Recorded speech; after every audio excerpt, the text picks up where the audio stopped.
Thrown off balance, I fell heavily to the ground. My swollen body made even the simplest attempt to get up, which was pitifully slow.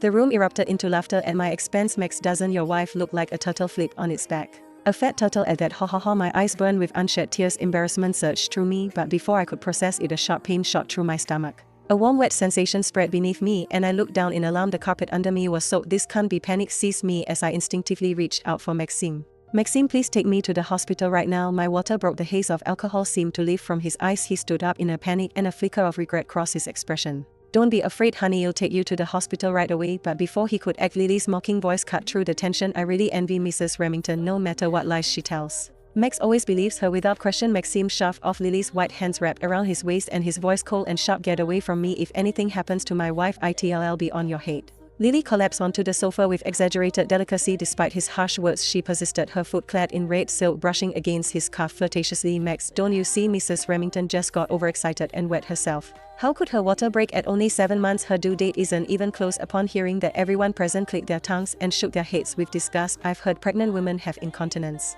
So that's what it looks like. She can't even control her own urine. No wonder Max found someone else. Maxime, who had just reached for me, froze. His initial panic gave way to a sigh of relief. The pity in his eyes turned to anger, then disgust. Without a word, he grabbed a nearby pillow and hurled it at me. Whether it's disgusting or not, you stoop to any low just to win favor. No, I'm really going into labor. My stomach, it hurts. Maxime looked down at me, writhing on the ground, his eyes cold and his voice laced with mockery. You're quite the actress. If it weren't for Lily snapping me out of it, I might have actually fallen for your tricks. Lily's face lit up with glee. She threw herself into Maxime's arms, her tone sickeningly sweet as she could. Humph, I'm your clever, sweet secretary after all. My voice trembled as waves of pain coursed through me. Help me, the baby, save the baby, please someone call an ambulance. One scoffed. Max, your wife is willing to do anything, even create such a mess. All this drama is just a waste of medical resources. Lily chimed in, adding fuel to the fire. Mrs. Remington, if outsiders find out that the wife of Maxime Remington wet herself in public, do you think Max will still have his dignity? You're so inconsiderate. The suffocating smell of cigarettes in the room mixed with the ache in my heart. I realized bitterly that I could not rely on anyone here. Ignoring the excruciating pain in my stomach, I gritted my teeth and crawled toward my handbag lying just out of reach. My phone was inside, and I would save myself. Their laughter followed me, cruel and unrelenting. Max, your wife should audition for the Oscars. Her acting is on point. Yeah, Max, go on and coax her. How can we enjoy ourselves if she keeps putting on this peeing act? Sweat drenched my body and strands of damp hair clung to my forehead. Ignoring the ridicule of these scumbags, I finally grasped the phone in my bag. However, the moment I tried to press the dial button with trembling hands, Maxime stepped on my hand and kicked the phone out of my reach. That's enough. Are you insane? Do you really think it's okay to bother the ambulance crew over this nonsense, especially on New Year's Eve? The pain was unbearable and I could not straighten my back, curling up on the ground instead. I'm really going to give birth? The baby's only 7 months old. It's very dangerous. This is your baby too. Please, let me go to the hospital. An intense pain surged through my stomach. I was not sure if the fall had harmed the baby. For the sake of the child in my belly, I swallowed my pride, reached out, grabbed his trousers and bag in desperation. Give me your phone. I'll call an ambulance myself. Please, this is your own flesh and blood. Maxime kicked me aside and sneered at the carpet soaked in amniotic fluid with disgust. The pain drained all my strength, leaving me collapsed on the floor like a lifeless animal. Maxime crouched down, pinching my neck. His voice was colder than ever. Why are you pretending? You're so addicted to acting. If I don't teach you a lesson today, you'll think you can sit on my head and piss on me forever. Put her in the toilet, he ordered. Get 2 waiters to clean up the urine stains on the carpet. It's disgusting to look at. 2 low-level thugs seized my arms and dragged me into one of the toilets in the room. I screamed for help, my voice weak. Call an ambulance, please. Someone call an ambulance for me. The young girl who had been accompanying the drinks looked concerned and spoke softly. Mr. Remington, she really doesn't look well. Maybe we should just let her go. No, she's pregnant, after all. One grabbed the girl's hair and slapped her across the face. What's it to you? Who are you to question my buddy's decision?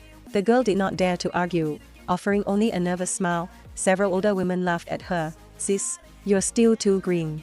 These are the tricks that wives use to manipulate their men. Believe me, if Mr. Remington sends her home, she'll be fine in no time. Lily was full of herself, pretending to offer advice. Mrs. Remington, Max is doing this for your own good. He just wants you to stay in the toilet and clean up so you don't embarrass yourself. She twisted her graceful waist and settled back onto Maxime's lap, turning to look at me, with a silent smirk. She flaunted her victory. You lose. Outside the door, there was music and laughter while I was left behind, isolated and defeated. I sat on the cold floor, my back against the wall, and slapped the door with all the strength I could muster. Help. The door closed and my small cry was abruptly silenced. Pain coursed through my body like 1,000 iron nails driven in. I thought of the lessons from the pregnancy classes. The contractions were coming faster now. I focused on my breathing, trying to keep calm and deliver the baby on my own. Calm down, Sophie Marlowe.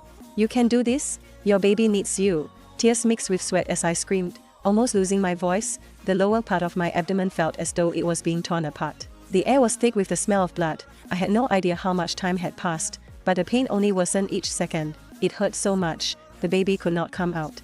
Panic set in, my heart racing. I gritted my teeth and felt the blood pooling beneath me. With trembling hands, I scrawled on the frosted glass of the toilet door, SOS. I slapped bloody handprints onto the door, desperate for anyone outside to notice. The person who had just left the adjacent toilet froze in shock and shouted loudly, "Max, something feels so wrong, there are blood stains on the toilet door, your wife might really be giving birth." When I heard someone finally recognize the danger, a glimmer of hope sparked within me. "My baby, please hold on." Maxime, drunk and indifferent, sneered. "What's with the blood stain? She must snuck in a bottle of red wine.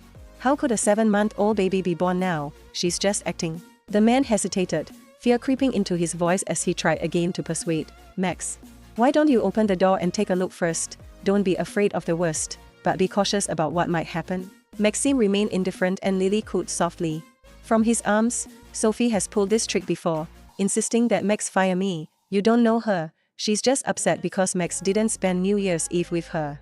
And now she's causing trouble." The man outside the door fell silent, no longer insisting. My hope flickered, then began to fade. The sharp pain in my stomach snapped me back to reality. "No, I can't give up, my dear. Mommy will save you." I took off my coat and wrote a message with my bloody fingers for help with it.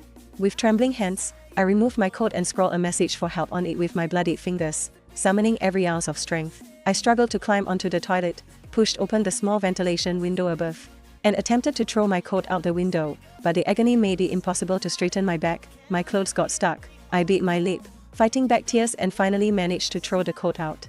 Just then, the sole of my foot slipped and I fell backward with a loud sound. Bang! The noise jolted the people outside. My vision blurred and I faintly heard Maxime's voice. "Sophie."